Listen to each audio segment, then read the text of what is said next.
आइए हम तुलसीदास जी के बारे में कुछ जानकारी प्राप्त करते हैं। तुलसीदास के जन्म के संबंध में माना जाता है कि इनका जन्म उत्तर प्रदेश के वादा जिले के राजापुर गांव के सन 1532 में हुआ था।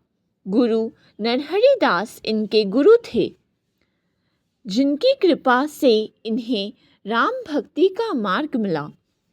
गुरु नरहरि दास आपको याद रखना है, क्योंकि प्रश्न पूछा जा सकता है इनके गुरु थे कौन थे, जिनके मार्गदर्शन से इन्होंने राम भक्ति का मार्ग प्राप्त किया। यह पूछा जा सकता है, क्योंकि और सब बहुत सारे कवि हैं जिनके गुरु का नाम नहीं दिया हुआ है। तुलसीदास की मृत्यु के संबंध में कहा जाता है कि सन 1623 में इनकी मृत्यु हुई। 1623 आप डेट कैसे याद रखिएगा, यहाँ पे 1532 जो डेट दिया हुआ है वो उनका जन्म वाला है, और 1623 आप ऐसे याद रखिएगा कि 32 का ऑपोजिट 23, 5 + 1 6 और 1 तो रहेगा ही, तो 1623। तुलसीदास भक्त काल की राम भक्ति शाखा के सर्वश्रेष्ठ कवि थे।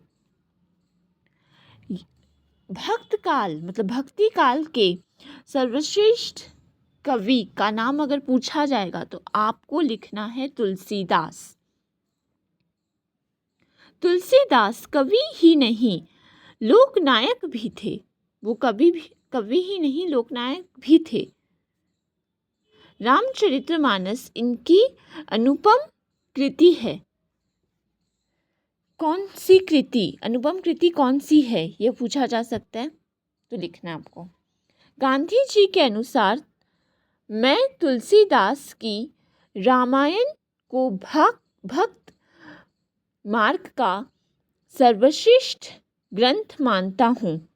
गांधी जी भी कहे थे कि वे रामायण जो लिखे थे वो ही सबसे बड़ा सर्वश्रेष्ठ ग्रंथ मानता हूँ भक्त काल का। रामचरितमानस के अलावा की कवितावली, गीतावली, विनय पत्रिका, दोहावली, कृष्ण गीतावली आदि इनकी प्रमुख रचनाएं हैं। इनकी कौन सी रचनाएं हैं यह पूछा जाएगा ही जाएगा।